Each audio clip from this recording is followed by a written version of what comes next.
Is everybody available? I believe we can go ahead and call the meeting to order. I do not see any guests here to make a presentation, so I think we will go on to anybody have any announcements they'd like to have. Yeah, I got a couple. I don't know. What was the corporate membership that you owned that company? Okay. Yeah, I have a couple of just updates, some good things here. Start with our junior tour. We just finished the 5th of 6 regular season events, and then we go into the championship in 2 weeks. So we just finished MAC on Sunday. We had, I don't know, 70 something kids. We've got full field, it looks like, at Sim this week, and then the top 4 from each age group will go to Tex to play in the championship. We've had the parents have all been great. The kids we're not just playing golf. The pace of play, we've been working on trying to get them, make sure how important they know how important that is. They did a really good job this past week. It's been really good. By far the most participation, like we talked about before. I honestly think we probably next year could get 150 kids. I'm working with Under Armour. They have a Under Armour junior tour, and I'm going to try to convert the tour that we run internally to that Under Armour tour. I would still be in charge, but that would give the kids an opportunity to qualify for national level events. Right now, it's cool that they win, but they win a trophy and that's about it. So I really would like to give them the opportunity, if they give us their summer and play good enough, they have an opportunity to qualify for some national, regional, and national level events. So I'm pretty excited if I can get that going. But all in all, it's been definitely the most successful year of the junior tour since I've been here. Folds of Honor, we were able to get that in finally. This was scheduled for Memorial Day. We had to postpone it. We got it 4th of July, had full field. Everything went great, and sending Folds of Honor. It's come out to almost exactly $5,000 that we're sending to Folds of Honor. It's a direct donation to them. So I'm happy about that. I think everyone had a good time. We had 36 teams. So I'm glad that we were able to get that off and not cancel it. This weekend here, we have our couples event. We've got couples coming from all over the place that are playing that band and a dinner Saturday night. So last year, that was one of the most fun, I thought, events that we had. So looking forward to this weekend.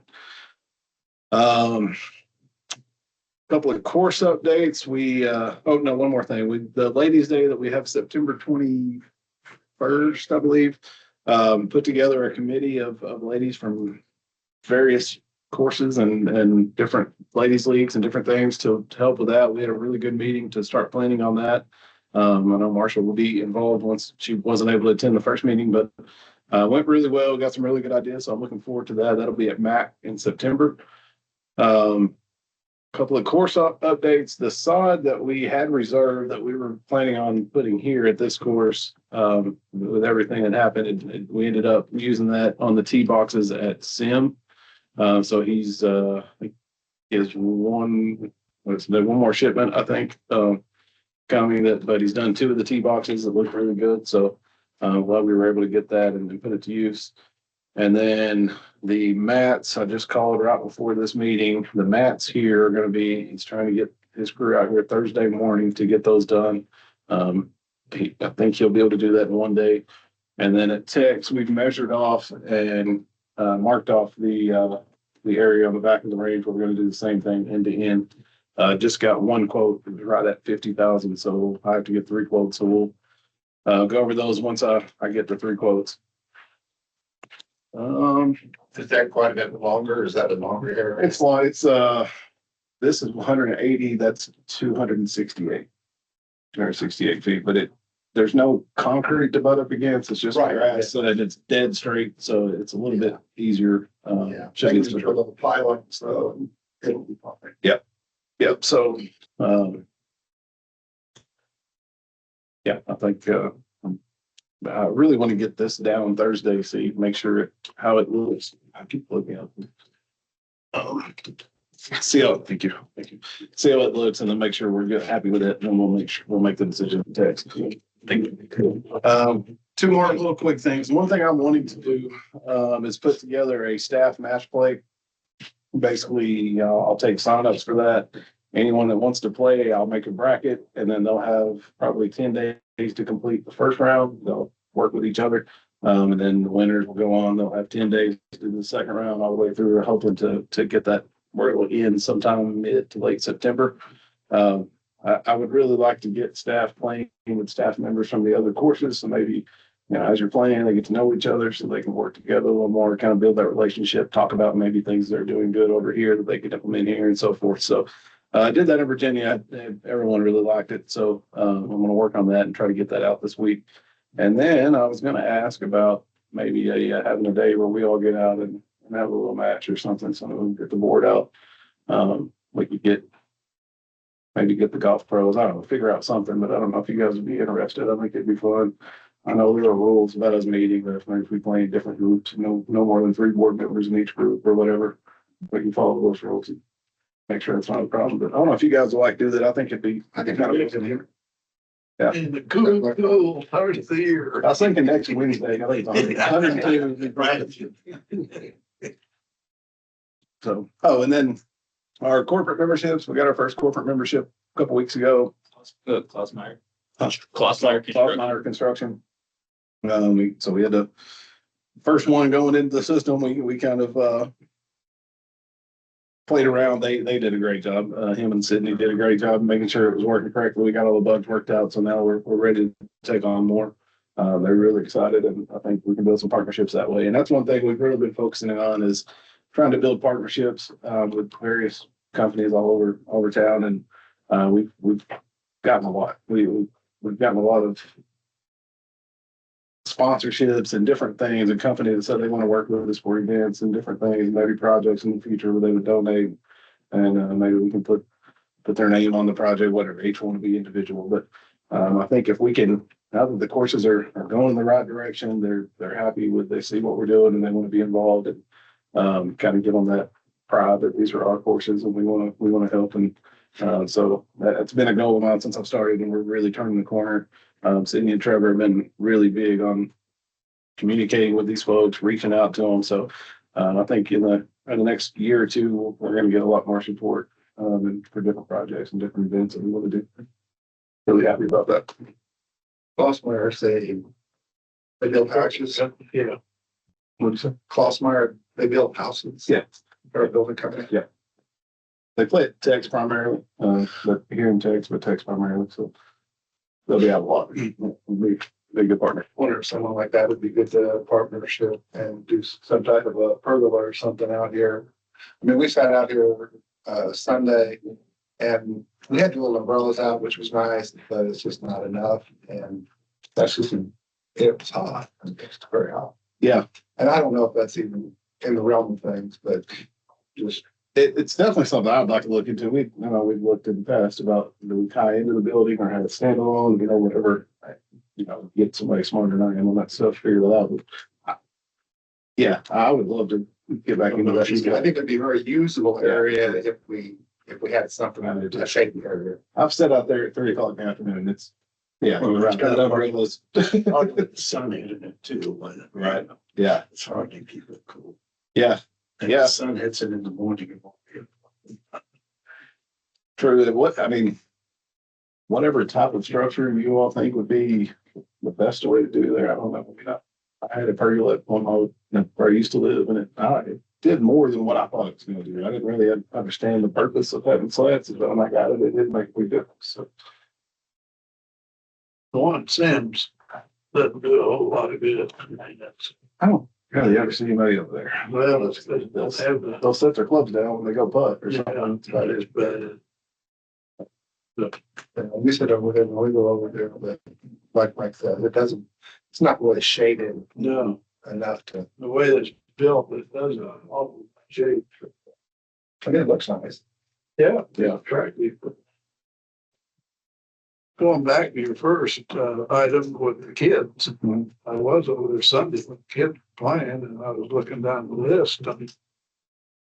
And Colin was telling me that there's a couple of kids that's won national tournaments and world tournaments. So yeah, we've got so I don't know if you know the Annandale coach, Dylan Schmidt, his son is Graham Schmidt, and he won junior world at Pinehurst last year and won by a 5 shot, so I think. like junior world, not national. There's kids from Japan and everywhere else over there. And I tried to get more coverage for him. And for some reason, I barely even saw it. He barely saw it on the news, I mean, that should be a lot bigger deal than what it was. Yeah, he's very, there's definitely some good players. Every year. Yeah, when he won it, he couldn't have been more than 11 years old. He was still playing the 10 to 12. He was 9. He was last year. Yeah. No, he's playing it.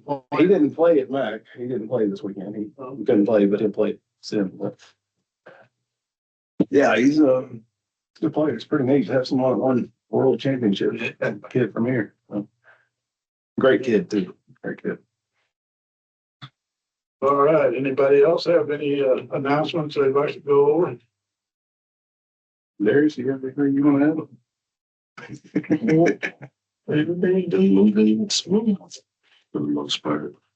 He mentioned today that he gets all the calls, all of them, and that this year has been a much smoother ride for him as far as barely any complaints and course conditions or in operations or anything. It sounds like it's been a much just easier year so far for you. So it's a good sign. I did, again, I was having to play with some guys that I don't want to play with. Sunday, and I was over playing at McDonald Park, and obviously we're going into the time of the season when the ryegrass doesn't do very well, and we're losing some, but I thought the Bermuda grass was coming back a lot more than it was last year. Bermuda's doing good, yeah. The ryegrass, well, when we had all that rain, it basically was a lot of wet fill. Yeah. You can see in the same spots where that happened, a lot of the same spots where we had the winter kill, when we had the rain, and then 2 days later below 0 temperature. So all the areas where water runs across all the low areas and low spots where the water set it would have been nice to 10 inches of rain in 1 week. Could have got like an inch a week for 10 weeks, would have been much better, but can't. I was just happy to see the Bermuda coming back. Oh, yeah.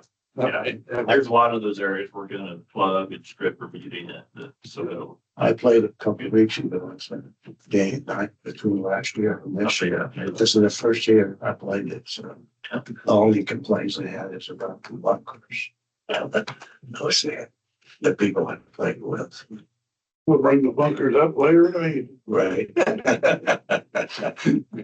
All right, with no further announcements or comments, we will move on to approval of the June minutes. If I could have I some. make a motion that we approve Randy made the motion. Do I have a second?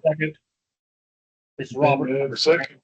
All in favor, say aye. Aye. Motion carries. Excuse me, Robert. Okay. Motion does carry. send me that.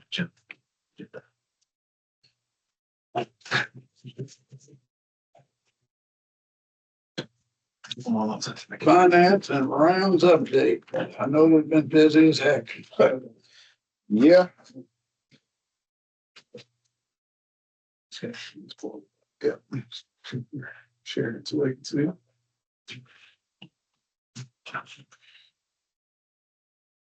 Start by, I'll just go through all the usual stuff, and then we'll kind of get into where we sit financially. Let me know when you're sharing.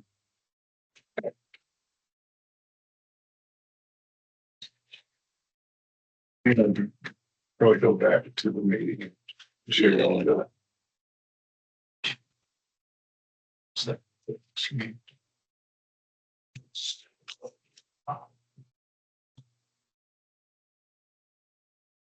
I could just select share my screen. Everyone online, we have our finest IT team working on this. Did you go to the meeting stuff? Just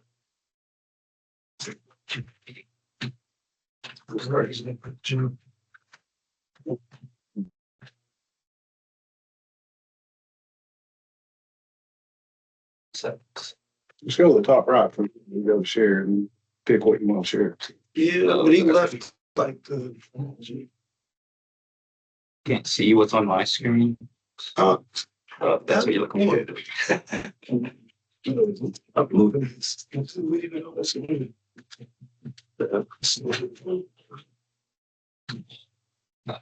Yeah, I can share it now. It is right there. So that's the one. If you can go to the slideshow format that you shared. Is it shared? Yeah. Can someone that's online, can you verify that you can see the report? Okay, okay. But I can't. There we go. And then just go to the. You're good. Oh, you're good. You're good. Just go to the slideshow. Format. I can, yeah, it's over there. We just can't, I can't see what's happening. That's so weird. Yeah, it's acting like it's multiple monitors. Yes, so on this, I'll turn Me too. Maybe set like. it. There we go. Okay, all right, so. This goes through the end of June, does not have anything from this month. So year-to-date rounds, I know we had said that we weren't gonna, or I had said we weren't gonna be able to catch up on number of rounds from last year because we were so far back in January and February. February, I forgot that we closed techs for 6 weeks last year, pretty much. So scratch that, we're good. We've passed the rounds. We're at 83,000 this year, so we're up because of that closure of tech. So we're up on rounds, which I totally had forgotten. So that's good. Looking at June alone, we did 22,000 rounds, 22,200 rounds. So that's, of course, that's way up from last year because of techs being closed. But it's a lot of rounds of golf considering how much rain that we had last month. We had a lot of days where the courses were closed, or this course only had 9 open, or cart path only, or whatever. So to still get that many rounds was really good. The superintendents may not think it was that great, but it was a lot of rounds. Year-to-date cart rentals, we're looking really strong there. So over 700,000 already for the year. So we're up quite a bit, about 55,000 from last year. Food and beverage is doing strong, especially considering we had 2 months of nothing. We're up 35,000 over last year. We're at 350,000, and really the second half of the year is typically our strongest part of the year, just because typically you can play November and December, where January and February is typically a little bit colder. So good with food and beverage, continues to go up. Year-to-date driving range, we're almost dead even with last year. Again, there were a lot of days where the range has been closed this year. All of the ranges have been closed. So that's when they're open, they're open, they're full throttle.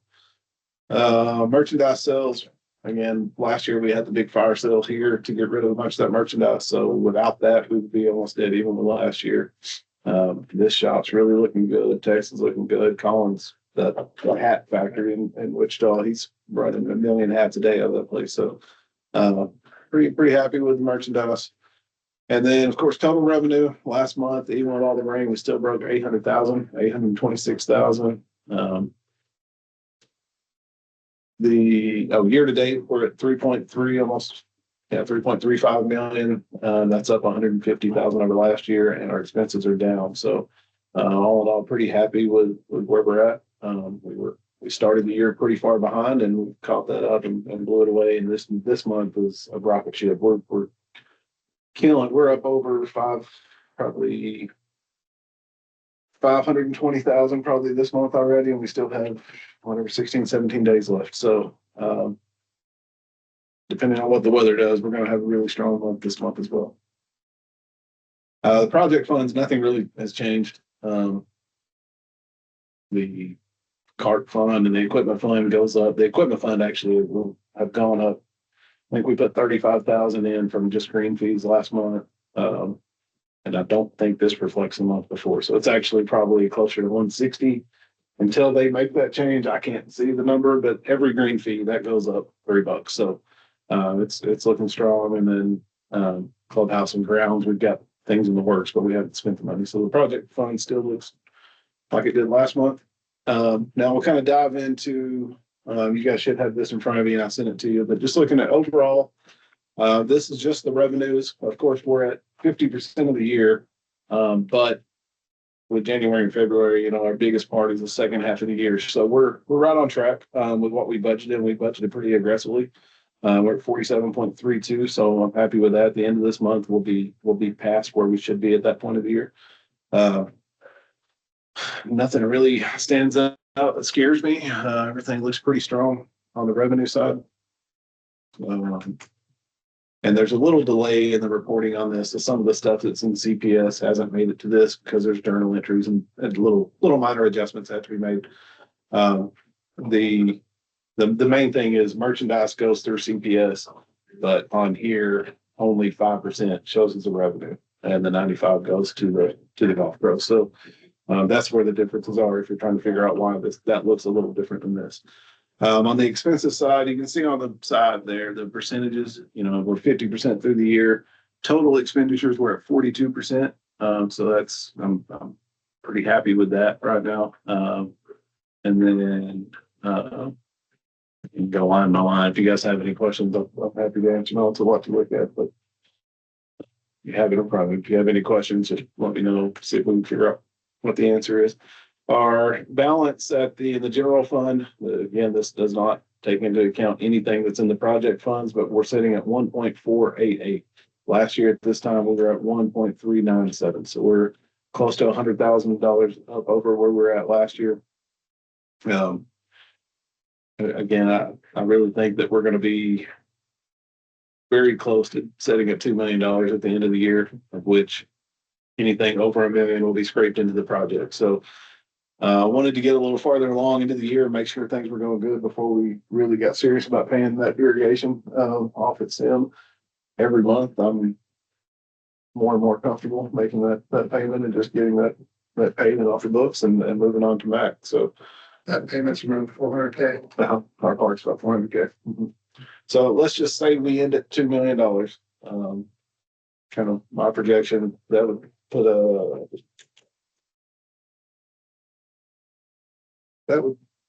we'll be really close to $2 million in the project fund at that point. So if we pay 400,000, then we pay, we have this bunker project at MAC that we'll get into in a minute, that potentially 200,000. And we're still sending well over $1 million in the project fund. So I'm pretty happy with where we sit with that. So with that, anybody have any questions or anything that discuss?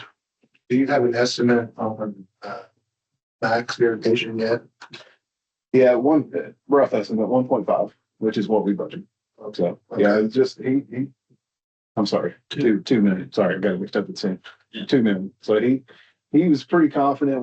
We'll get into this in a minute, but we have the architect. He's already drawn up the plan, and he's pretty confident the bids will come in at 2 or under, it's right in line with what we were hoping for. So we'll be, if that's the case, and he was dead on last time, I think we'll be in good shape. Is there any holdup with, so since we're doing it just a little bit quicker than maybe what we originally anticipated, and we were looking at 1.1 coming from the city funding, is there any holdup with getting that money when we do it a little faster? Like, hypothetically, we do 2 of them in 1 year. No, that's my plan next year. Now, so far, the city council only approved SIM and MAC, the first 2. So we just have to go back and get their approval. But once they approve it, there shouldn't be it shouldn't make a difference if we do them both next year or if we do one year and 1 year next year. Personally, I would like to just get them done. Yeah, that's okay. So that's the plan. I've talked to several people, finance and everywhere else, and I don't think there'll be a problem with that. So yeah. I guess the holdup with that could be the crews that we have to hire. If they have been able to do that, or if we go with 2 different crews, however that works out, that would be the trickiest part probably. But it's also going to be pretty appealing for someone to send a big crew down and make twice the money on here. So if they have that bandwidth and that ability, I would think that would be pretty appealing to the company. We'd be on the hook for 900K. That one. It's a 10-year payment plan, but if we go ahead and lock out soon, Hey,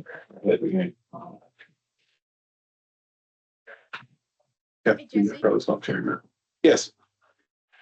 If I could just ask for a little bit more detail on some of the kind of outlying line items here, like under contractual services, building and equipment charges, where way under what we budgeted. What exactly goes into that line item?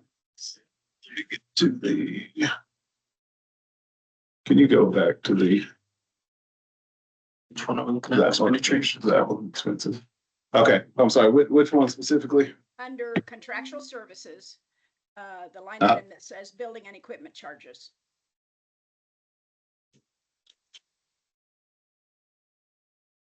That's Uh, money that's paid for. Yeah, it could be. Yeah, it could be equipment that we rent, That's the tractors and all that. See them, well.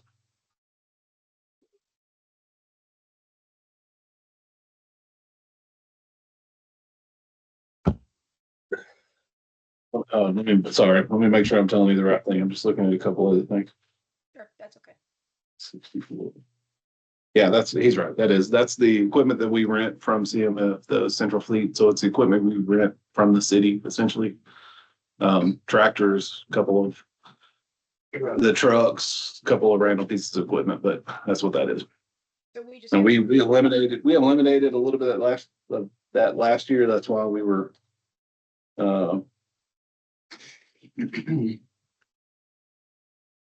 I just didn't know if maybe somehow that was associated. If you go down a little bit further, there's capital outlay and machinery and equipment. We have almost 32,000 that was not budgeted for anything. I mean, I'm not picking apart your numbers here, but I just wondered if those two items were somehow related. yeah. Well, the problem with this, for me to get that answer, I have to reach out to finance. I don't have a way to dig into that to see, so I have to reach out and see. So when you submit an invoice or whatever, they're the ones who code it into this format. I guess. Yeah, but like the equipment rental, I don't submit an invoice. That's all. I never see that, to be honest with you. Gotcha. So yeah. So I'll look into that and see. Just curious. It's not critical looking at the bottom line, but I was just trying to picking out the ones that stick out. We have a lot budgeted in that building equipment. I'm trying to, let me get that answer for you. Yep. I'll Okay, look into no that. problem. That's gonna include the fuel depots and all that. They want to. Yeah, what's throwing me off is why do we have so much budgeted now that you pointed that out? I'll figure that out and send an email.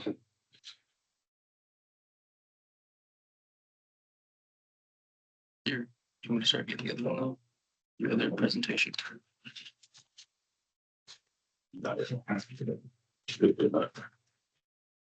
Any other questions for regarding our finances? Okay. Going on. Continuation of prior business, we do have project updates, the ones that we have going. First, I'll probably see them to see the status on that. Yes, so Sam, the irrigation is done.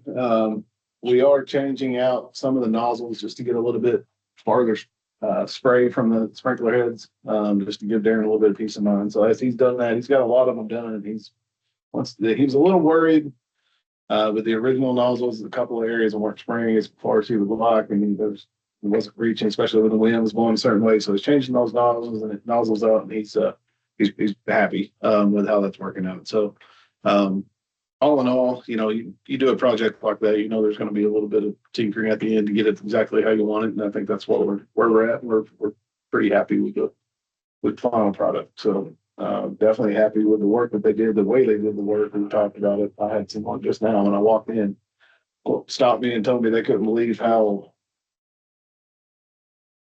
what's the word, undisruptive, however you say that. Yeah, it was, you couldn't even tell they were there when I left every day, pretty much. So, very happy with that. Everybody involved, good communication, and looking forward to starting over, getting on some water.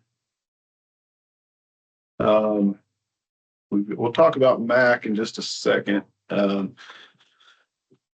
Here, he's got the complete front none done as far as the fairway aerification. We're coming back, hitting that with fertilizer. So we can get the most out of that project. I just got off the phone. I think we just talked about the mats are coming on Thursday. That's the plan, for the driving range. We had a good meeting out here yesterday. We brought Joni up. We back up. If anyone doesn't know, Dalton, the superintendent here at Auburn, is no longer with us. So we're in the interim. We've got that position out. It's posted. It closes on the 24th.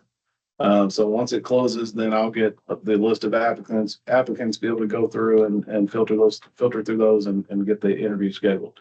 In the meantime, we've got Joni, who's the assistant at SIM. She's come over to help, so she'll be here until we get the permanent plan in place.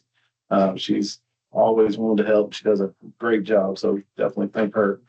But we will, we've got Neil as the assistant that's here. Him and Joni are kind of tag teaming this. They've got a pretty good crew at the moment. We're going to lose some people here pretty soon, which we'll talk about in a minute too with the staffing plan. But we had a really good meeting yesterday. We drove a lot of the course. We sat down. Seth came over from Tex and kind of went through what their applications look like, see what he had any suggestions or make sure he agreed with what their plan is. Everybody got on the same page. We were looking at one of the main priorities is getting something down and getting all the clover, especially around the greens and the high play areas, getting the clover out. Yeah, we just went through a lot of things. I feel really good about the interim plan, and then hopefully we get some really good applicants for the position. Is there a plan also to do the tee boxes as far as certification goes? Yeah, yes. Yeah, that's it. And then hit them with basically everything we're doing to the fairways, we're doing to the tee box as well. So, yeah. When did they actually start that project? The verification? Yeah.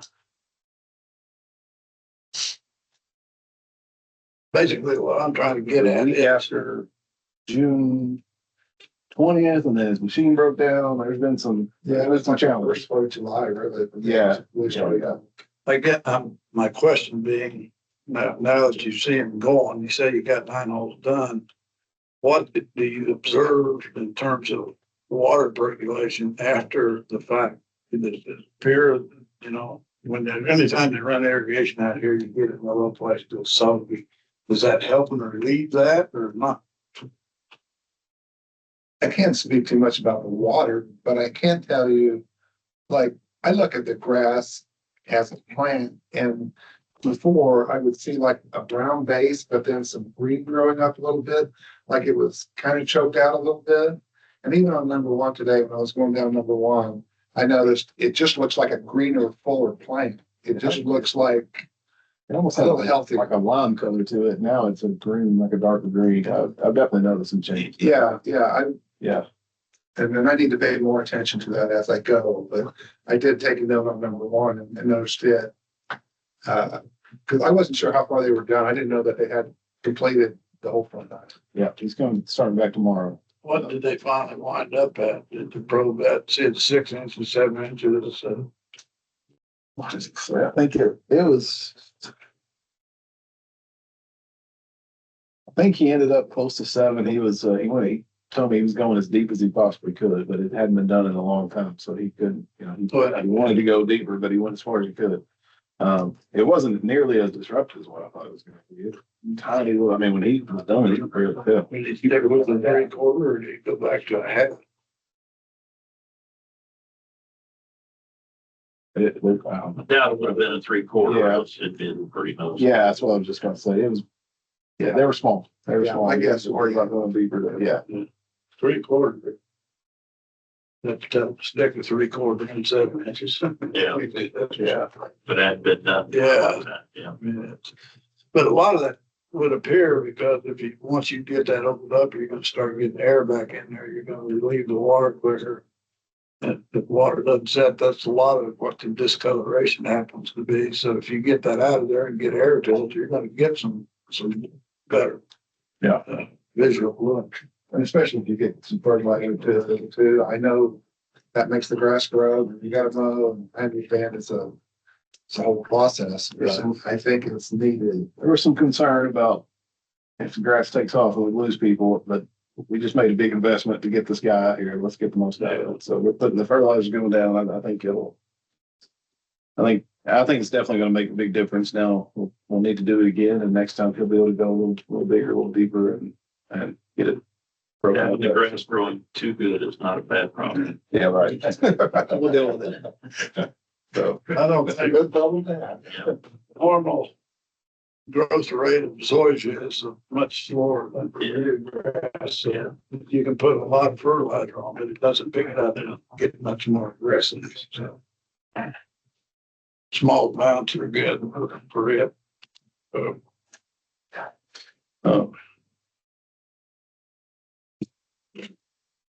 Um, so any other questions here? I don't understand. Text. All right. Just cruising along, he's doing his thing over there. Everything looks good, not much to report there, so, if you want to dive into the MAC, Ron's here, we can kind of talk about what our plan is there. We've got two projects coming up, one the irrigation, two the bunker plant. We've been working with the architect for both, two different people.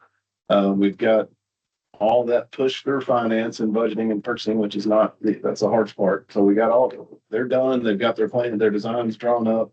Now we're getting ready to drop the RFP document, which is big. So they're going to submit everything, their portion, and then I'll take that to purchasing. They'll add their lingo and different things that the city requires, and then we put it out for bid. So our plan is to do both of those things. Like you talked about this at the last meeting, is to do both of those where we're not fighting each other. We don't want to do the bunkers and then the irrigation comes back and it's a problem, or vice versa. So we're going to work with both at the same time to make sure that's a seamless and smooth project. I know in the past at MAC, I've heard a lot of stories about how they did the irrigation with different companies doing different parts, and they ran each other's way and didn't care what this person was doing. I'm doing this, and caused a lot of problems. So we want to make sure that's not the case.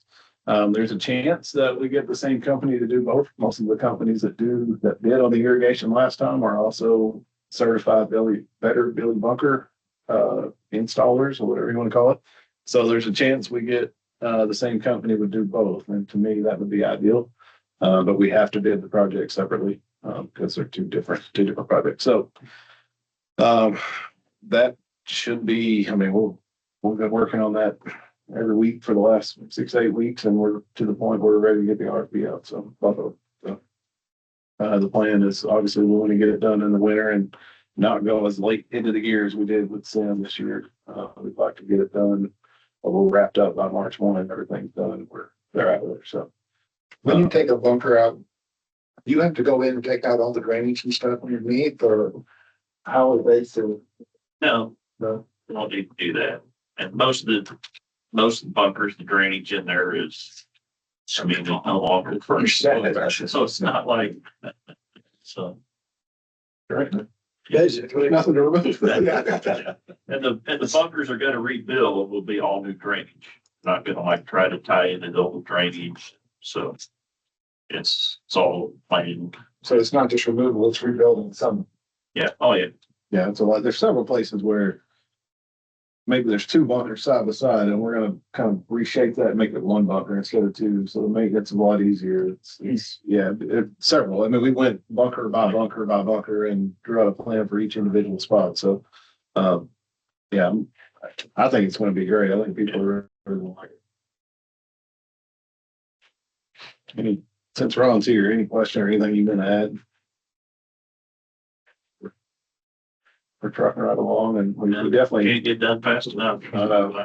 I will say, I do want to definitely mention that we have full support right now from the city, for Mark Manning and finance. There's no holdups other than just the process. And that's not anyone trying to get in the way. It's just, we got to make sure we're, as they say, we don't want to end up on the front page of the paper. That's their job, is to make sure I don't do something stupid and break the policy. So it takes time, but it's, everyone has been really good to work with it. I think the image of the golf division is definitely very positive right now. You mentioned JB Johnston, the vice mayor, did an interview yesterday.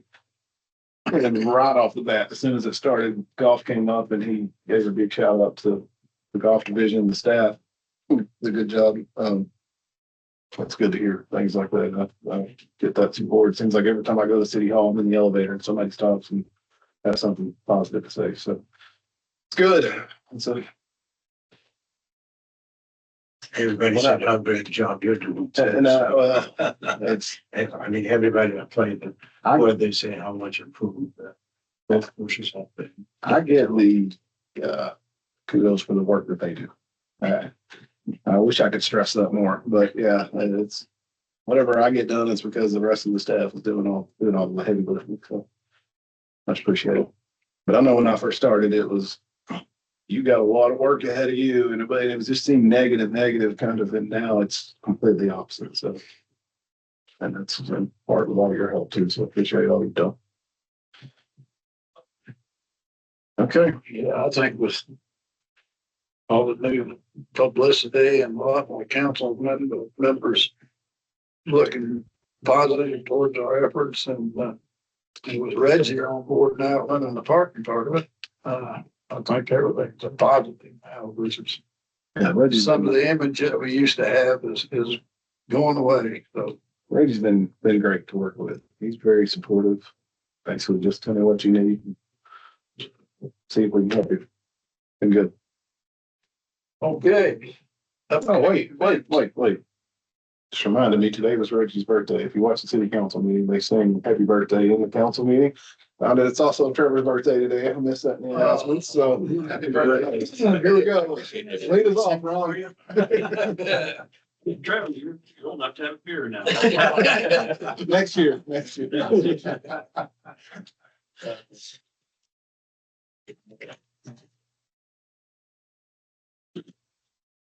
Okay, anything else as far as Anything else? Upcoming events? kind of talked about that? What do we have? We have couples tournament this weekend. We have, I'm gonna go out of order here. Ladies Day on September 21st. There's a group of us that are going to the golfing summit. There's 5 of us going to Vegas. That's September 15th through the 18th, I believe. That's one of my favorite conferences that I've been to several times. They do a really good job. What else do we have? We just finished the Tex 2 Man this past weekend. I didn't mention that. Went off great, full field. What else is coming up? United Way in October. I got United Way fundraising tournament. Beat the Pro in October. Beat the Pro. Gotta find some pros. We still have a lot going on. You got 4 of them. Using that term loosely. All right, last year, year before last, everybody was wearing a cast for Beat the Pros. Oh, Here is in the cast. Steve had a broken wrist and a broken elbow. that's right. Yeah, I showed up with cart staff. I'm trying to. What else do we have? We still have a lot going. There's of course, September, October are the busy corporate outings. That's when they don't want to do those in the middle of the summer. So we've got a lot of those coming up, which are good money makers. We just got to be careful not to close the course too much. A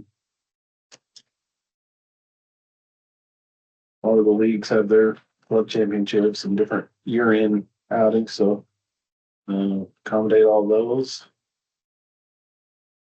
There's still. I mean, it feels like this year. It's weird. It feels like it's been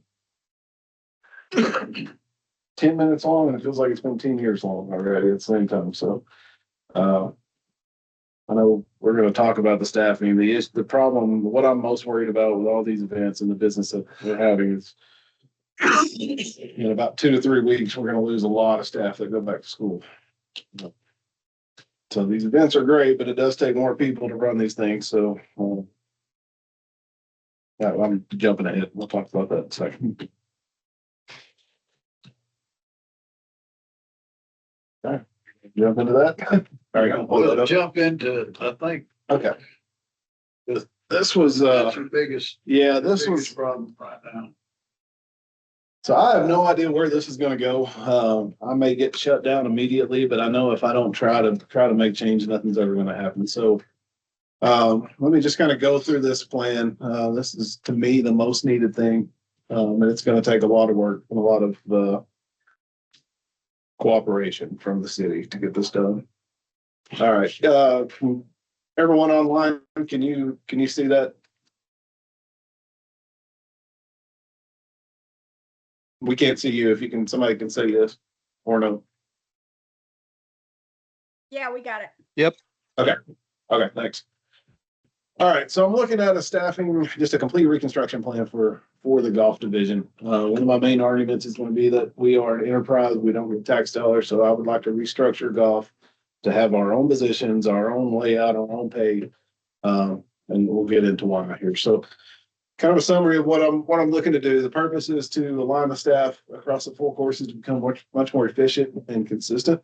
Consistency is a problem. If you go somewhere now and they do have staff, or you come in here now and there's staff and you come back 3 weeks from now and everyone's left, we can't provide the same consistent level of service. So that challenges just that inconsistent coverage, seasonal fluctuations, low retention. Our pay is so low, it's so hard to keep people. And then the inability to attract qualified applicants. The goals would be to maximize efficiency, enhance service, control cost, build a team to promote from within.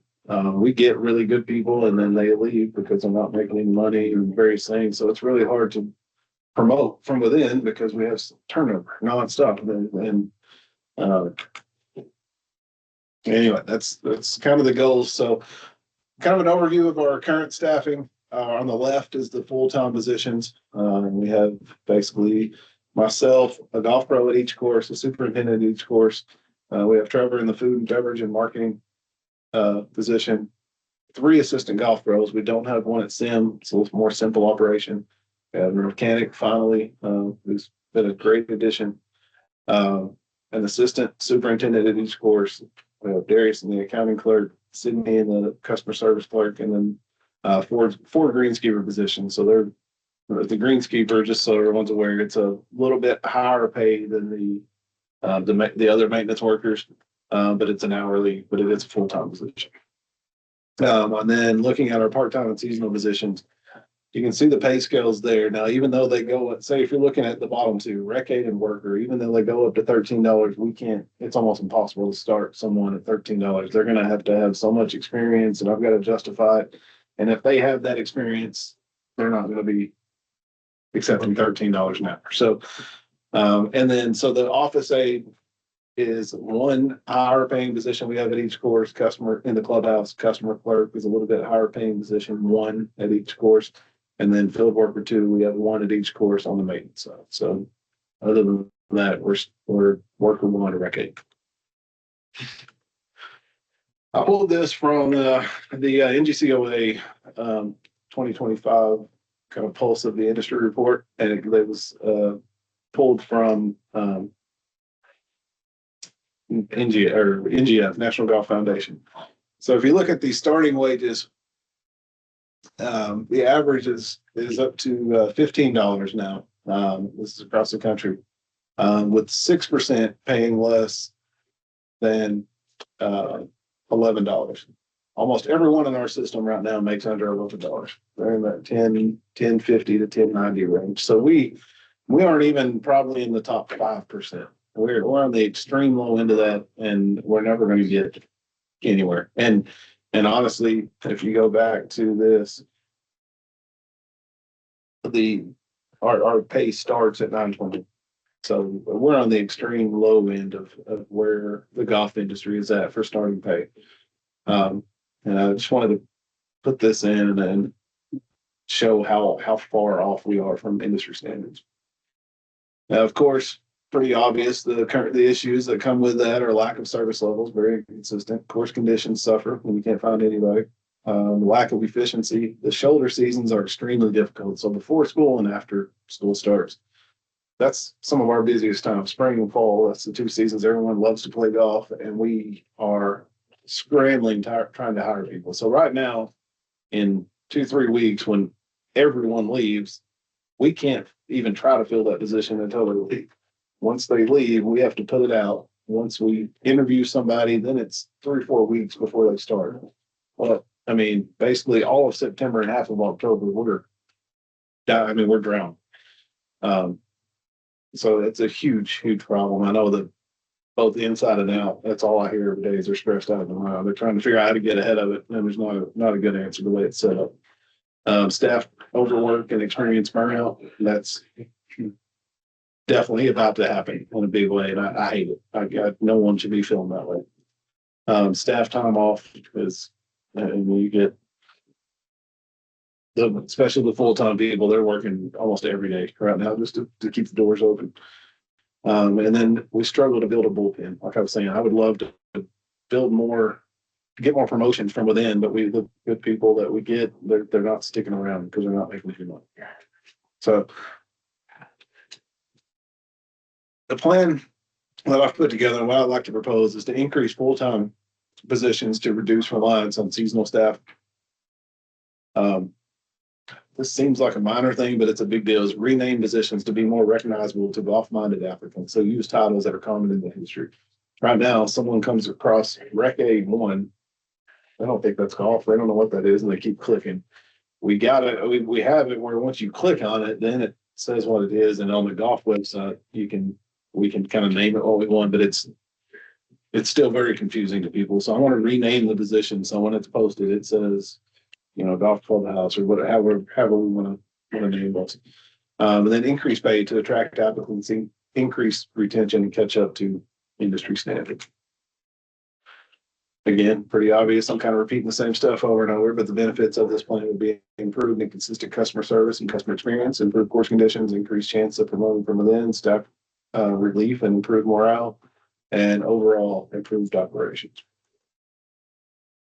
Of course, looking at both sides to this, the risk, there is an increase to our labor budget by adding more full-time people. And if something happens to the golf world and it slows down, well, now we have more full-time positions, but in that case, we just would not need as many seasonal. So it would be offset with cutting back on seasonals to have the full-time person. So financial impact, increased pay for full-time staff, but also for every full-time person, that's 40 hours or more of seasonal hours that we won't need. Compared to what, like right now, when we're full staffed, if we had another full-time, then we could cut back on the seasonal. So even though we'd be increasing a position, we're also cutting some seasonal positions. Increase to hourly pay, that's the increase that I'm looking to do for each position that we have. On the positive side of the financial impact, we have more opportunity for revenue to offset labor costs, things like a beverage card. It's so hard to get a beverage card out. We don't have people. You got to have people to run those things. There's multiple different things that we could do, increase programming and a lot of different things that you just have to have people to do it, but we would make money if we could get it going. And then of course, we want to be sustainable and just in a good spot. So this supports the long-term vision that we have. A couple things to consider: training costs. Right now, with the turnover that we have, we're constantly having to work 2 people because one of them's new and they have to train. So we're paying double constantly for 2 people when we should only have 1 there because they're in their first week. That happens every day right now. So we're spending a lot of money with the turnover and getting the new people onboarded. And then when we have the unexpected loss of an employee, it is a nightmare for us. Like right now, the situation here is a perfect example. We lost our superintendent. So I've got to get someone here to help, but I'm pulling someone from another course and creating a problem there that they shouldn't have to deal with. And without more full-time people, you have no choice but to create a problem to try to solve the problem. So this would allow us a little bit more flexibility when we're having to deal with situations like that. I kind of repeat this a lot, but more engaged and trained frontline staff. So we have some great seasonal workers, but they also know they're probably here for 6 or 8 weeks and they're going back to school. So that true dedication, and really that's not their career. This is just a little summer job. You get someone that's their career, they're going to be a little bit more engaged and a little bit more invested in what they're doing. And then our improved response times and issue resolution. When there's a problem, the pros are like, I'll get to that when I can. And they're running 100 miles an hour. And so being able to be more responsive to customers and handle situations faster is a big deal in this industry. Okay, so this is just a starting point. This is just somewhere to start a discussion amongst this group. What I'm looking at is potentially where it says 20. Yeah, current, this is what we have now, and then who knows how fast I could possibly get this implemented, but the increases that I was thinking was add an assistant golf pro to each place except for Sim, and I'll get into that in a second. So Mac, Auburn, and Tex would get another assistant golf pro. And we could do that kind of as a assistant golf pro 2 or more of like an entry level. If that's what we want to do, we could look at that. Another assistant superintendent at each course except for Sim, and I'll explain. And then an extra greenskeeper, and that would be at Sim. Sim is just a little bit smaller animal to deal with. There's no driving range. It's all right there. So you're not driving 100 miles to go. There's not water hazards everywhere. There's just a little bit less to deal with, new irrigation. So adding that extra full-time person, I think, would give them a lot of relief. And then the other 3 would get another full-time assistant or superintendent. And I'll go back to these as we started discussing. Back up. Yeah. When you say, okay, you're just putting one on extra, is that what you're saying? No, see, like he's assistant golf professional for an example. There's 3 right now. This would go to 6. This you're increasing to 7, like assistant superintendent or assistant. The total for the system would then be 6. Yeah. Right. Okay. Right. Sure. And so the net financial impact, I've been waiting on a report from HR, and I got it about an hour before this meeting started. So I didn't have time. I was hoping to work in some numbers, but what I did here is look at the cost of what we would save on not having to have seasonal employees, and then adding the increase to the full-time assistant. So I know 60,000. If we added 3 people, it's going to be a lot more than 60,000, but we're going to save money with the not having as many seasonals and not having to go out on that as much. So this is just kind of a guess. Once I got this report from HR, I can get more specific. So as far as the hourly and part-time, these are just some numbers that I put together based on a lot of research throughout the golf industry, not just nationwide, but in this region. So kind of start at the bottom 2, worker 1 and rec aid. These are the top 2 positions that we have the most of, and most of our staff fall into those 2 categories. Right now it's $9.21 to tops out at $13. I put on here start at 11 and top out at 17. That would put everyone in that $14 to $15, $13 to $15 range, depending on experience and how long they've been with us. And then I won't read through all this, but the customer clerk, a little bit higher positions, just a slight increase all the way across the board, just to be able to attract and keep some qualified candidates. Kind of what I think an implementation plan might be would be this board would need to agree on what that plan, the specifics of that plan, and then we design that with all the very detailed information, especially the information that HR and the finance and budgeting would need. From there, I would get a meeting together with HR, finance, the department director, Reggie, and the city manager's office to try to seek approval to take this to council. If I can get in front of council and they approve it, that should be all the necessary approvals. And then I would have to work with each department to figure out how the implementation works. We would have to create new positions, get that. I'm not sure. I don't think it's ever been done. So I'm not sure exactly what it looks like. But then once we get it implemented completely, monitor it and refine as necessary. And then to evaluate, the track labor costs, customer feedback, and response time KPIs, monthly reports to leadership. So we get reports out to show that we're doing what we hoped. And again, we could adjust if needed based on that data and staff input. So, okay. Again, we'll go back to this and this. this was just to start a discussion, but I mean, as far as all the resources we need to do our job, whether that's equipment, tools, whatever, the people are the number one resource that we have, and that's our major issue right now. And I mean, there's a lot of people that they apply and then they realize what the pay is and they're pretty wrong all the time. So let me just be quiet, and I'd like to get some thoughts from this group and see what you think. So when you say office aid, what is that?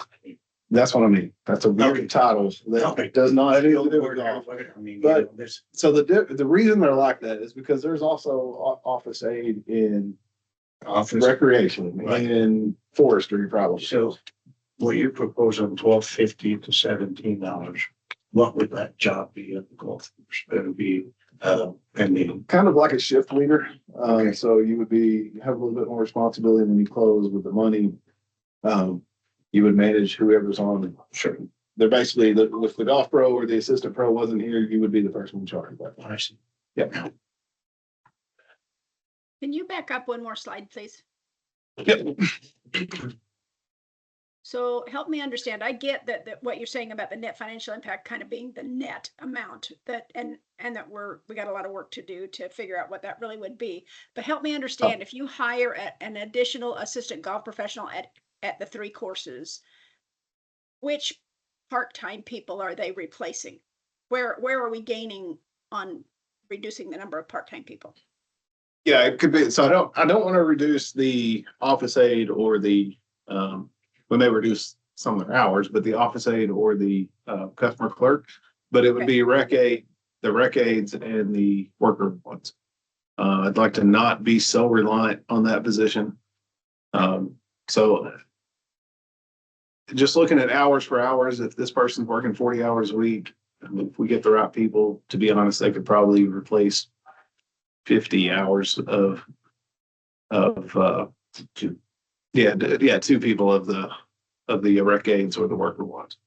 So the rec aides and the Well- workers are the people who like take our money when we come in and pay our green fee and Yeah, most of Those them are, kinds yeah, a lot. Yeah, that's right.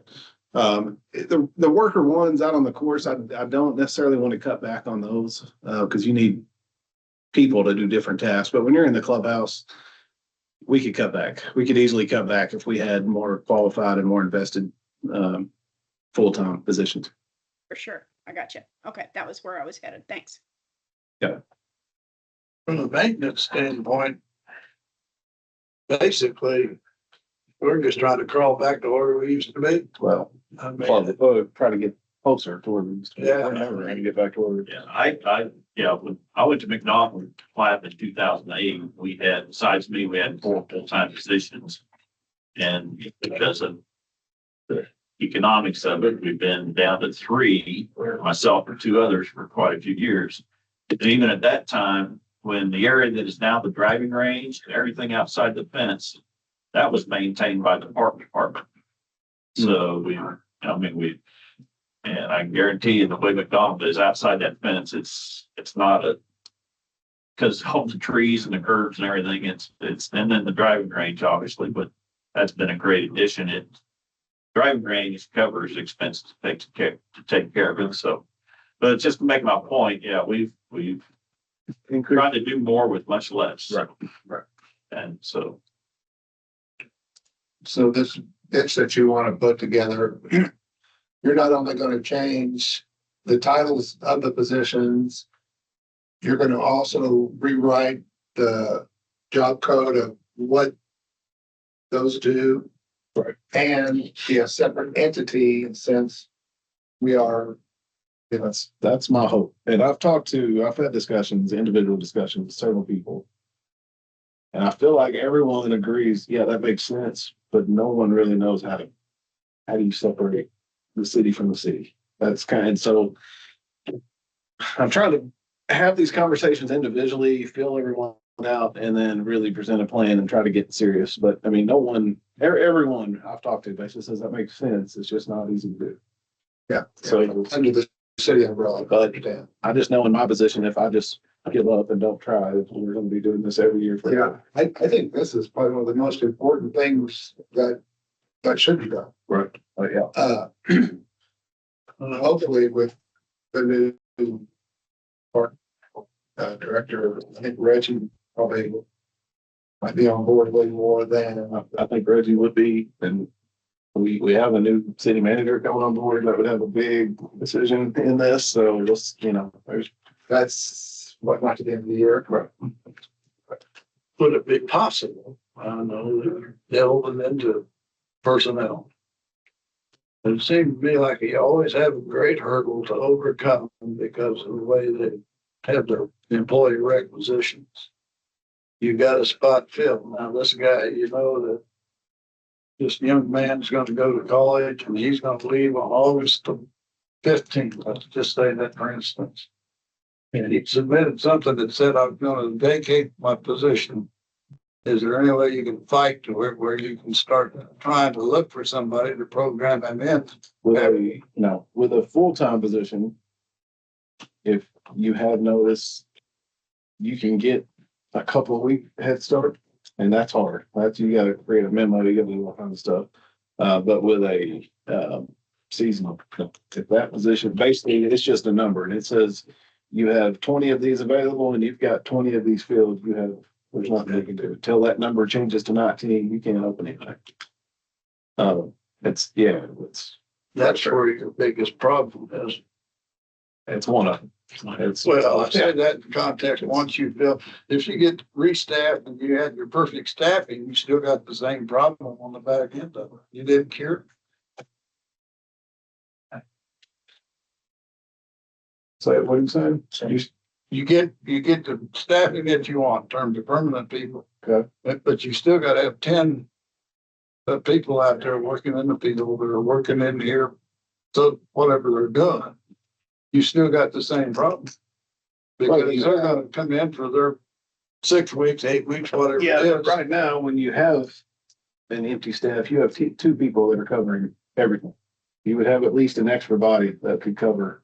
A third full-time person makes a huge difference when you're trying to cover whatever it is, 90 hours a week. Well, I don't disagree with that, but Yeah. And so you said that's our main problem. That is one of the problems. The second problem is once you do get the rec put in, you get somebody apply, they see the pay and they're out. That's a big well, problem. if you're curing that, hopefully not Right. with the process that you're going through. Right. Of our current problems, those two, there's a lot. There's Well, The whole obviously your wage problem creates the turnover problem. So, Right. I mean, that's. We know the work. Yeah, I think you're going about it the right way because the city has those job codes, like you said, Yeah. in several different areas. So hypothetically, you can change the job code and you can change the write-up as to what they're responsible to do. Now it's separate. And now hypothetically, the pay you should be able to make applicable. I run into this every week. I try to get someone that has experience and I try to start them a little bit higher because they have the experience. We deal with it constantly. The first thing is, well, that position they've got 3 people that work in a different department that make this much. Why is that person more qualified than they are? I don't know, but I don't know. You hit a wall right there. And the guy in HR, he's a great guy. He's doing his job, but we fight that. We have to write memos after memo after memo. Every person that I said now is making 1050 or 1090. A year and a half ago, every one of those people were making 850, and we had to do a memo for every single person. We've probably done 150. Yeah. And that each one of those has to go through an approval process. So the city pays somebody sitting behind the receptionist, let's say $15 and pay somebody that's mowing the grass in the 1900 degrees, the same. Is that what we do? Is that what they? I think you're on the right track. I mean, if you can. And I think It makes more sense. I think the biggest thing in our favor is that we are not tax dollars. I mean, if all the other jobs are coming straight from the tax fund, from tax dollars, I can see they have to be the same. Ours are coming from a different source, so from revenue. So to me, I think we can push that fact enough to hopefully get some traction and get some help here. On the P&Ls and all that stuff, can you separate the hourly? That's the report I've been waiting on from HR. I just got. So you would know how much is gonna be. Yeah, and they did a great, they broke it down by months, by number, by dollar amount, by hours worked, everything. So, but I haven't had time to. Yeah, dive into oh, it. yeah. Yeah. So that makes more sense than to present it to the city. So Yeah, one thought that occurs to me is, as I kind of just look at this from the outside in, Jesse, you probably have a lot better finger on the pulse than we do. But it occurs to me that as you look at this presentation, as you continue to tweak it and make it the final product you're going to go to the leadership with, I think their biggest fear, I'm just guessing, is going to be the losing control. They've got their system and they want to keep their system because their system has controls in it. And so I think bulking up the accountability piece of this to say, we need to try this and here's the rationale for trying it. And here's the accountability we're going to come back with to show whether or not it's working. Just conceptually, I'm thinking that's where we really need to bulk up so that we can remove some of the fear factor, if that's what it is, from making this kind of change, especially since, like you say, nobody's really ever kind of tried to do it before. They don't want to lose control, so let's make sure we're going to stay real accountable to them if they'll follow our rationale for needing the change. Yep, I agree. I think with for two different departments on HR, they want to make sure everything's equitable across all positions in the city. That's a huge thing every time we do anything. So separating golf out so it's its own standalone positions would be huge. And then from a budget standpoint, no one wants to sign off on a new plan that's going to cost more money and then it not work. Well, now their name's tied to it. So yeah, being able to prove the benefits, I mean, customer service, and that's a huge push that the city makes. So if I can really stress the service level and what we provide when they show up, that it can improve, that'll be a huge thing as well. And maybe even figure out if we can figure out some way to quantify that so that we can go back to them. I don't know what that looks like at this point, but I'll mull on that a little bit and see if we can come up with something that Quantify the revenue, the additional revenue. Quantify the increasing in customer service, quantify the, Okay, gotcha. Yeah. those kind of things. Right. Are there any other enterprise funds that would be running into this same problem? That, I mean, I don't know how many enterprise funds are. The airport. I'm going to meet with Jesse Greenwell. Jesse. Yeah. I'm going to meet with him, and I know he's had a little bit of success getting some things done. I know one example for him to work at an airport as basically you have to be a certified firefighter and police to work at an airport, but they can only pay the same as police or as fire, but that person has more responsibility. They have to have both. So he had some success there. I know I don't know exactly what it looked like, so I'm going to try to track him down. He's great guy. Try to track him down and see how he approached getting that push through. And that might be another angle too, something like that, where if you can make up your own job title and say whatever job title A is, now they can not only do this, but they can do this and this and this. Right. So now, you're making it so they can do more tasks. Yeah. You have to justify why they make Right. they pay more. And like to say, the way the city works, like right there, I mean, in the golf business, I would be known as a golf course superintendent. The city of Wichita, I'm a general maintenance supervisor. Yeah. So there's like general maintenance supervisors in I've had- all these different departments or whatever, and so. I've personally tried to recruit people and they call me back. I went to your website and I couldn't find anything. I saw Rec 8 or something like that too. That's what you're looking for. They're looking for golf clubhouse for staff or whatever. So yeah, that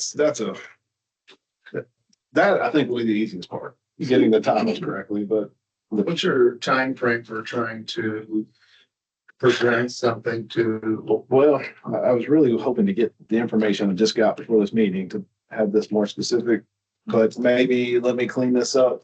And then our next meeting, we if I can get it and everyone agrees, I can get a lot more specific and detailed. Kind of add the things Marcia mentioned, and then we can vote. I want to go. I'd like to be able to work on this in the off season because it's going to take some time to redo all those positions. You're Go through all the. Are you looking at the 2027 budget? Yeah, I'll have to give it, Because I the mean, 2026 budget is coming up in a month and a half. right, you can make adjustments and all this, so you can, there's an adjustment period there, so.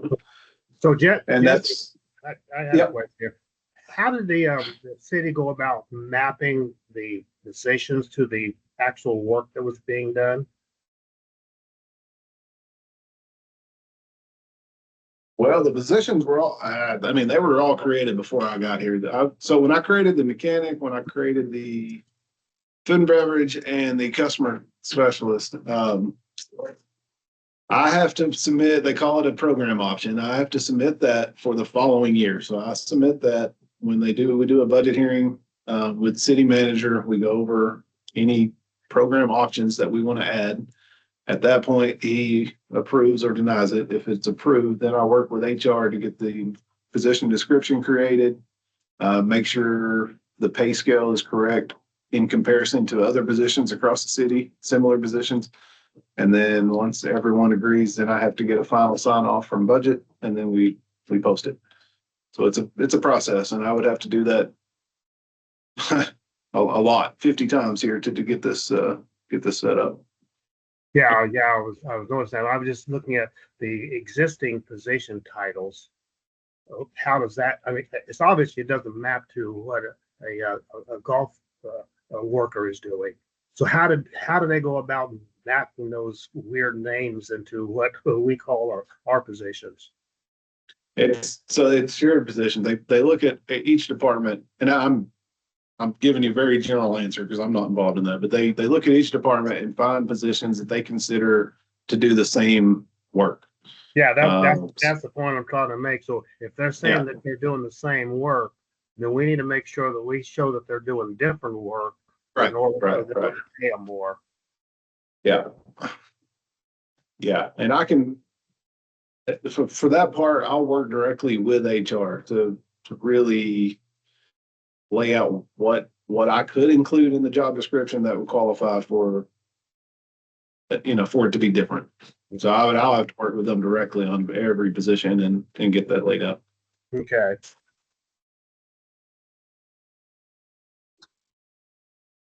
Yeah, it's going to be it's going to be a heck of a project, but it has to be done. I mean,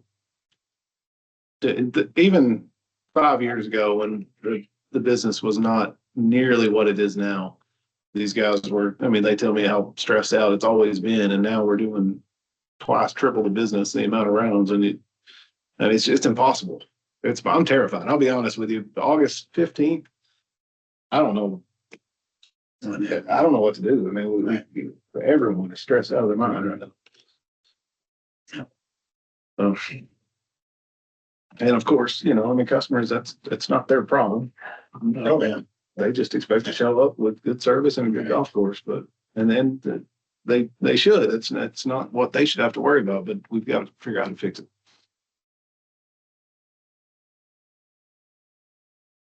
Have you talked to Reggie about this and see kind of on board with you? Yeah, he's kind of fighting the same thing with recreation. And so another thing something to add to this, I mentioned it earlier in the year. A lot of the seasonal staff, they're saying now they're going to have to be completely let go for a period of time each year. That's a little bit up in the air. I've heard 3 months, 5 months. So, and then the part-time staff, they can stay on all year, but they're very limited on how many hours. So we're going to have to convert, even if this gets denied and goes nowhere, I'm still going to have to convert a lot of our seasonal staff to part-time staff, but they're very limited. And anyone that is seasonal is going to have to be laid off. So up till now, we've just known that you can't work them over so many hours each year. Well, now they're saying, no, they have to be completely off payroll for a certain period of time. And when I say completely off payroll, terminated, and they have to go through the hiring process. So if someone is terminated, they're not going to reapply and go through that and wait 5 weeks to come. I mean, very few are. So there's a whole, a whole other element that we've not had to deal with that's possibly coming up. So.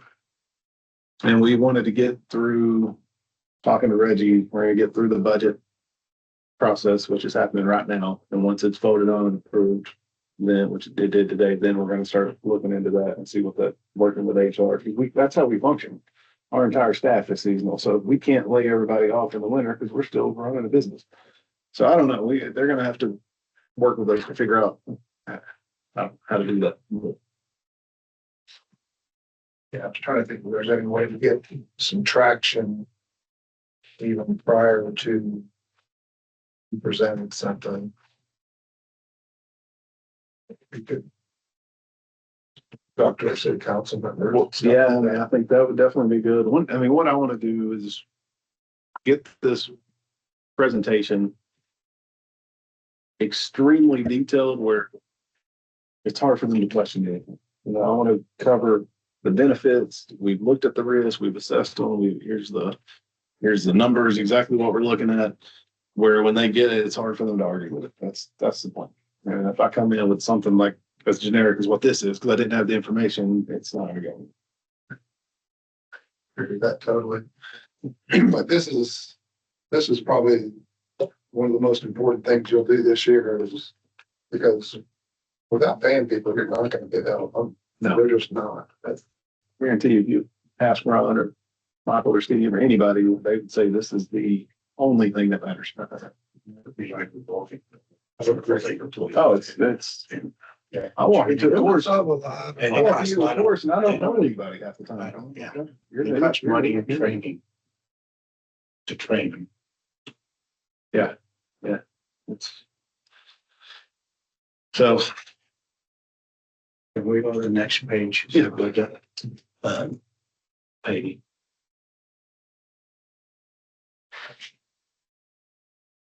So the field workers too will be like somebody, like mowing the yard, mowing the grass or. The field worker is, we each have one position. I've never filled it because the qualifications for that are, it's someone with a lot of experience. It's even up to being qualified to apply fertilizer and pesticide and pesticides. And I've never found anyone that wants to come work for a part-time job, $15 an hour, is qualified to do that. yeah. Right. It's one of those deals, hopefully, if someone we stumble onto someone, and they're meet the qualifications and would be good, we have one position we can pay higher. So, and the worker ones are basically all of our seasonal people. Seasonal, part-time, whatever you want to call it. Yeah. Do you know how many do you have that are gonna leave?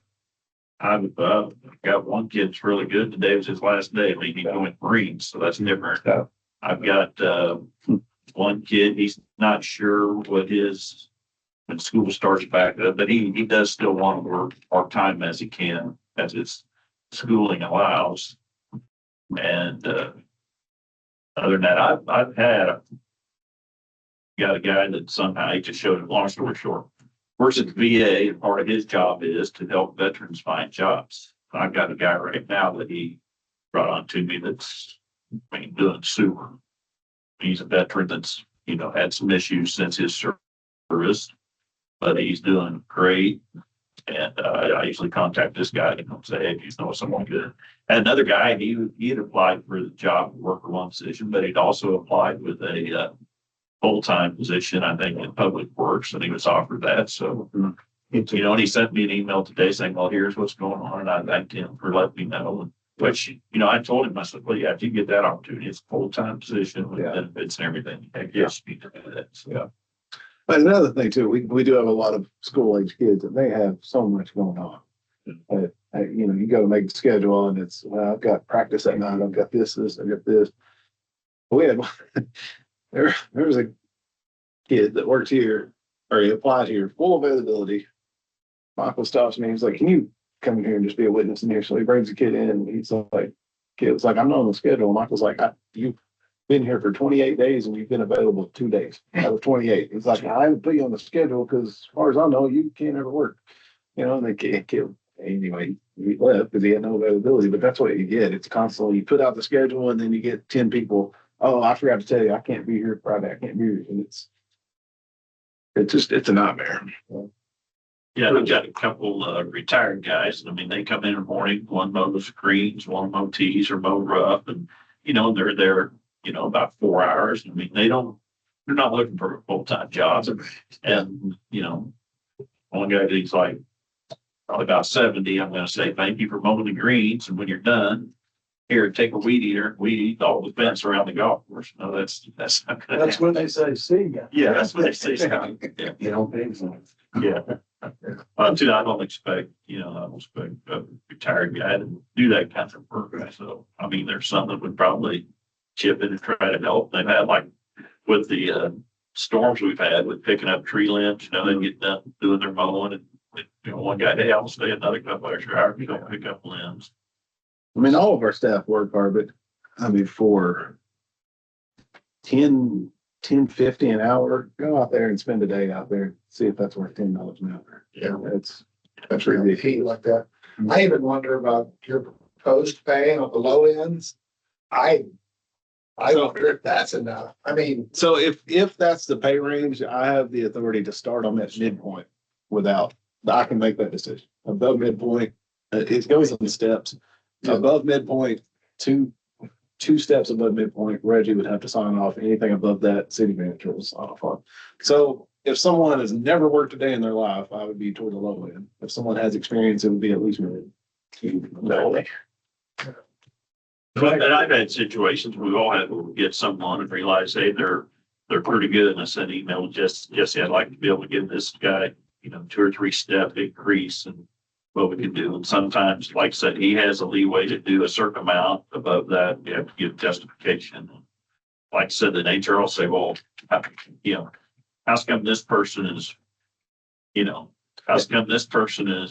mowing your fairways, should get paid more than the guy sweeping out the shop with the water. And the worst thing I found out real quick, I've had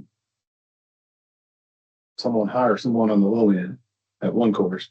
And then we go to hire someone at another course and HR says, well, they're not any more qualified than them. You can't pay them more than what you started that person at. So then I'm like, man, and it's, and when they do the hiring, they put in the starting amount. And if it's not above midpoint, I don't see it. It just goes through. So I've been trying to check with everybody before they bring someone, make sure I know what the pay is. So we're not shooting ourselves in the foot again. yeah, I don't know, to me, we started at $11, $12 an hour. The system itself kills. I mean, Yeah. it's like Ron said, he's got a kid, well, I'm gonna go back to school, but I really want to take care of your weekend. And he loves that, but the problem is downtown, well, that wreck's still full. You can't hire him. Yeah, right. You've lost him all week, but he He's still comes in and works position. 8 hours on the weekend and he kills the spot. I mean, they don't look at it from an hour, like you got a position of X amount of hours a year Right. that you can dole out like that, but it's, like I said, the whole system is, And maintenance, Bad. we can't ever fill all of our positions No. outside. Now, the clubhouses, we typically do for about 6 weeks. We get close. yeah, that pay, you got some kid go out there in the afternoon and, well, you need to shovel a bunker at this. Well, let me tell you, they don't look at that favorable. Right. I mean, it's, Yeah, And even a kid, they're a really good worker. He's like, after lunch, he goes, well, should I go weed eat that fence up there? And I said, no, finish the mowing this afternoon, right? The mower this afternoon, we can weed eat in the morning when it's good. He goes, oh, that sounds good. I said, yeah, I applaud him for asking if Yeah. he needed to finish up. yeah. Yeah, he's a good kid. The system itself destroys the ability to get them to work higher. I sympathize with you. Yeah, I don't know how this is gonna go, but Good luck. like I said, to my knowledge, I don't know that anybody's ever tried to tackle something like this, but we're gonna dive in. Well, it's old, like you say, old days, a long time ago, when they tried to revise how we did it, and we had to trim X to get Y. I mean. Right. You want another permanent position, then you have to take off 2 seasonal guys, because you have to justify where that's coming from. Yeah, and part of the difference is, in years past, they had a couple of really tough years where golf wasn't making money. Golf wasn't on the upswing or whatever. Now you can show them that golf is on the upswing and you've got customers and you need to support those customers. And we're a separate entity, you know, it'll take care of itself. Just let you run it. But you have said that you will change the title of each. Yeah, they did. That will help a lot too, I think. Yeah, we tried to do the green, what are we looking at? Greenskeeper. We tried to change it to second assistant to try to make it more Or attractive. assistant, it's pretty common in the golf business called assistant in training. Yeah. You know, and it's like, well, just it'd be nice to hire young people, get them trained, you have people to advance within. So, but yeah, that ran into, Oh, did it? oh, yeah, Oh, yeah. oh, yeah. So I think if this plan gets approved, that will be pretty simple if we do it all together. Right. Because we would be creating positions anyway, so we should go call it whatever. From a practical and standpoint, you get one or two more full-time staff in the shop. It's a huge difference. I know it takes a lot of unskilled seasonal guys to complete all the tasks you need to do, but you need to have somebody in there that is capable of doing it all. Yeah, I think that's part of it too, is you can open up your skill code to where they're diverse enough to do this job, this job, and this job. That's a huge help also. I'm not comparing us to Wichita Country Club whatsoever. Yeah. Two totally different animals, but they were closed last year. You walk in and there were 5 assistant pros and you know, I mean, they're running 200,000 rounds a year, or take each course, 50,000 plus rounds a year with 2 full-time people in the clubhouse and 2 full-time people outside is bonkers. Like it's, Yeah. I don't even know how they've done it. I don't, and then Thursday, I'm on a conference call. It's a roundtable for municipal golf courses talking about how they're managing labor, attracting people, keeping people, navigating the systems that they're in. So I'm really, it's kind of coming at a good time right before I go to do this. So I'm hoping I'll be on that call for probably 3 hours. And it's just a big discussion. There's about 40 people on it, with three people that are leading the call that have had success. So hopefully that goes well and I can pick up some tips and pointers from that. I did always consider us lucky because when we went to labor heat to city years ago, they didn't get so carried away. Like I've seen instances, you get out of California and some of these Chicago and Illinois where you bring a guy on and he's a mower. So he's designated, he mows fairways, he mows greens, he mows tees. But if you ask him to go pick up trash, he doesn't have to do it. Right. I mean, it got to be so ridiculous. Right. But fortunately, I don't know, it's the Midwest doesn't have that mentality or what. We never ever really had to get into that. But Right. it's, because we'd be dead in the water if that happened. Yeah, for the most part, I mean, you get some people, but for the most part, staff is, we're a team or whatever we need to do. That's what we're going to do. That's not the problem. I never had anybody say, well, that's not my description. But yeah, I've heard a lot of those stories like I that. mean, that was terrible. Yeah. But So I guess next step would be for me to clean this up, get it more specific, input what I just got from HR finally and put all that, get it a lot more polished. And then maybe we can vote on what this board agrees the position should be, what the pay should be, and then I can take that to the next step. Anyone online, you have any other input or questions, thoughts? You want to stop so we can see them? No, Yeah, no, like- you. And you got your work cut out for you. I like it. I don't like being bored. That's fine. Okay. Other than to express support and offer to help any way we can, I guess we're off and running. I think that would be part of at the next meeting. That should be part of the discussion is how we can all help try to get this pushed. Sure. It would be a lot better for me if I have other people talking about it than just me by myself. We very appreciate it.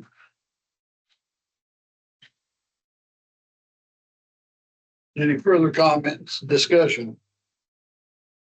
Got on it, what kind of already talked about. Sure. Then the next thing, we've kind of. Yeah, already we've covered been on going over it. I would say we go down to Trevor and get her, see how his report is going. Well, I don't have anything formal for you guys. We do have a couple of full tournaments. The other one that's not full that's coming up is our couples, but we do have a lot of teams in there. Being 2-person teams, there's a lot of space. But our parent junior is full. That's going to be a little bit later in July, and our whatever is after that. I'm blanking right now. But yeah, so the marketing has been going well. As you saw, the food and beverage is catching up to the numbers that we had in the past. So that's going well. We've implemented a few new items like beef sticks. They're a local owned business. We added those here in Texas Solver. They've been going really well. Besides that, the biggest difference I think would be just having the burgers offering. The burgers have been doing well at pretty much every location. So it's good news. Yeah, I think having them available in the Walmart and grab and go. Yeah, that's been key. Exactly. Good. Well, that's really all I had. Did you guys have any other comments, questions, concerns? Somebody mentioned that the last meeting you were talking to Bulldog Beer, is that who? No, it's Wichita Brewing Company. What's okay, Brewing Company? Yeah, we met with them on our day off. I want to stress that on our day off. We met with them and we tested a lot. We had these little cups and they just kept pouring, try this one. And we had to step away from the table. But yeah, just to kind of get the taste that we're looking for. And we had about 6 people there. We all kind of came to an agreement between 2. So Wichita Brewing Company right now is working on something kind of in between those 2. We're going to meet back up when they think they have it right. We were looking at a name and we were thinking Caddy Snack.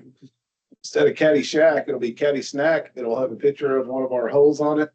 We'll come up with the can design over the winter, but yeah, we're moving forward with that. I got legal to sign off. We're not using City of Wichita names, so really there's no issue there. So, but the only place you're going to be able to purchase that beer is at the 4 city courses.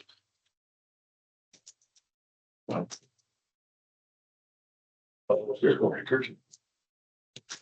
but there it was. I'm not a big beer drinker, so that actually was kind of a tough day for me because that guy was rapid fire. Yeah. Well, Sydney is not with us. No, today's her anniversary, so I told her to go do what you gotta do. Yeah, congratulations. Any further business somebody would like to discuss? How's the membership? Is it down, up? No, it's Increased or? it went down and it's back up. We're probably close to where we were at prior. Maybe up a little bit now, probably. I should have had that from you, but we're probably up. I'm trying to think where we're at. We're probably up a little bit from. Yeah, we definitely lost not quite a few. We lost a chunk, but What you lose more, is it the seniors or seniors, mostly seniors? that we lost. Yeah, as far as membership. Or is it Young adults. Young adults. That was the a big- adults, big because we chunk. changed the age. We lost some seniors, but we gained some. We didn't really lose any adults, not many, but we gained some adults. So. It's been balancing and so. Right. Well, we're I mean, to be honest, not saying we don't want new members, but we're at a point where it's okay if we don't go up because whatever we don't feel on the T-sheet with members, we're feeling with Green Pea players. So Yeah, and everybody keeps saying they can't find it. Right. Each other in the morning, so if you still members, then I end up playing in the evening, but. that's still the only. Honestly, that's the only really complaint. I get, Yeah. I heard it from 2 guys I was playing with yesterday. Yeah. Well, I'm gonna cancel my membership because I can't find a tea time. And so, but that's probably the going battle anyway. I wonder if we changed like the time that they can book a week in advance, if that would help.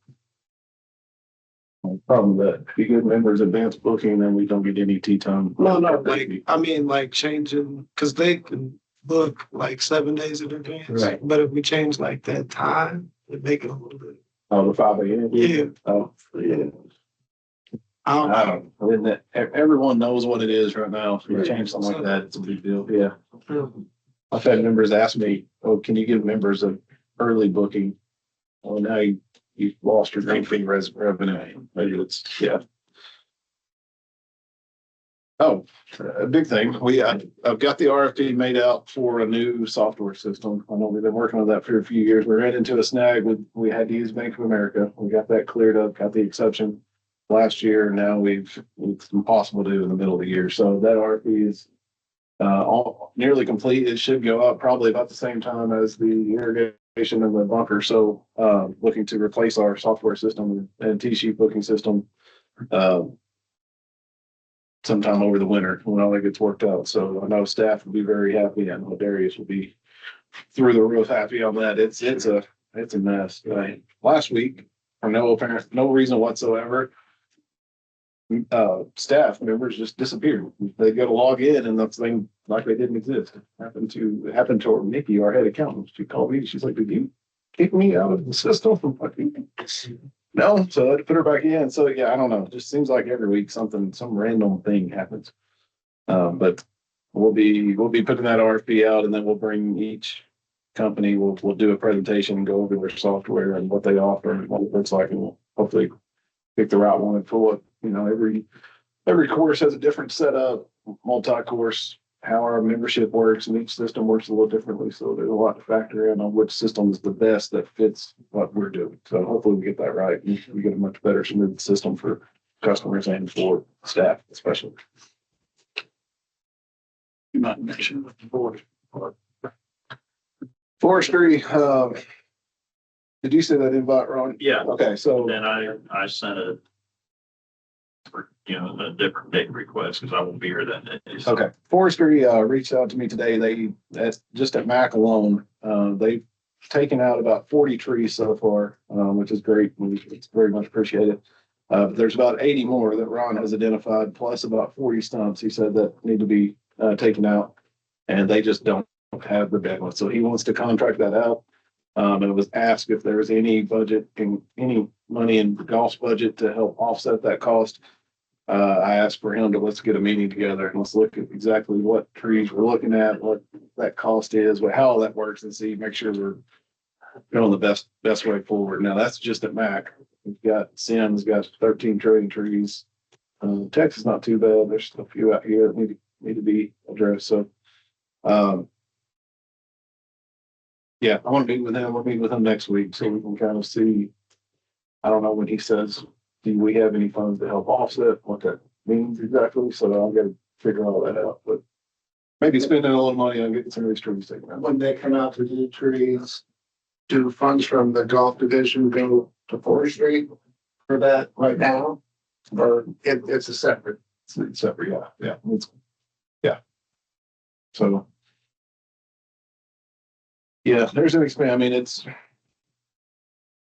are a lot of trees that need to be addressed, especially Macklin says today. Yeah.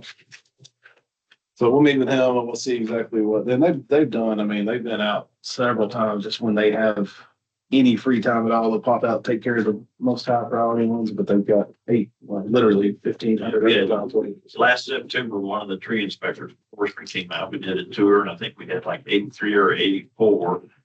I contacted them again over the winter, and they said, well, prioritize ones that are, I think we took out 34, 35, but when he came out again in May or June to do a tour again, even though we took out 35, we're back up to about 85 again. So, and then was this storm, we've got another 4 or 5, the trees were damaged bad enough in this storm that they're added to the list too. The So Pepsi truck helped us out here yesterday. I don't know if you saw that.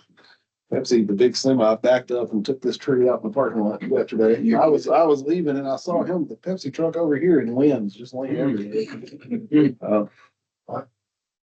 Got some free labor forestry out of Pepsi yesterday. The forestry department, they only take care of the whole tree. They're not talking about the limbs, right? The dead limbs. Right. Well, it could be either one. It could be either if there's a limb that's hanging or something, Now, for the tree inspectors, we also discussed that where there's like the larger cottonwood trees may have like 1 or 2 dead limbs. Yeah, so and they'll come out, they'll be, sometimes I'll call, send them a picture, say, hey, this limb looks like it could break out anytime. And they're there that day, so. Yeah, last week at their Mac on number 5, it almost took out Steve. Hear about that? It almost what? Well, Steve was out there on number 5, and we just had played number 5, and there wasn't any limbs down. And when we came by, Steve was looking at this limb that just fell. And there wasn't that much wind, it just cracked and came on down. So yeah, it's kind of nasty. Yeah, we don't want to push our luck too far on that. We need to get that addressed. You said, not to change the subject, but, the part about the superintendent here, that the rec closes on like the 24th or something like that. And then we'll go through the process. Do you have an estimated time when you think we can have somebody on board here? Or? Yeah, I was trying to figure that out today when I was writing up a memo. Probably. So it closed on the 24th. I'll probably get the names around the 1st of August, set up interviews. So we're looking at probably August 15th would be pretty aggressive to have them hired, but then there's the 3-4 week, depending on when the paper starts. We're looking at 1st of September, very best case scenario. Probably mid-September. Yeah. Yeah. More than that.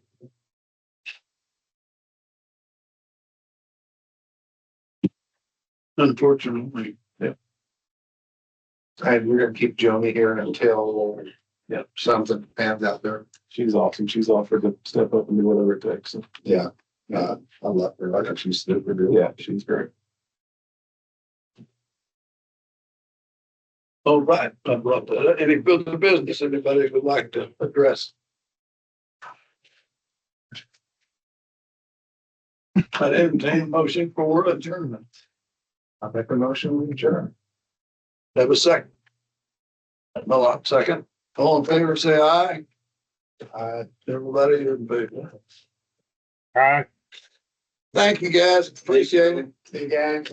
Have a good evening. I can't bend over.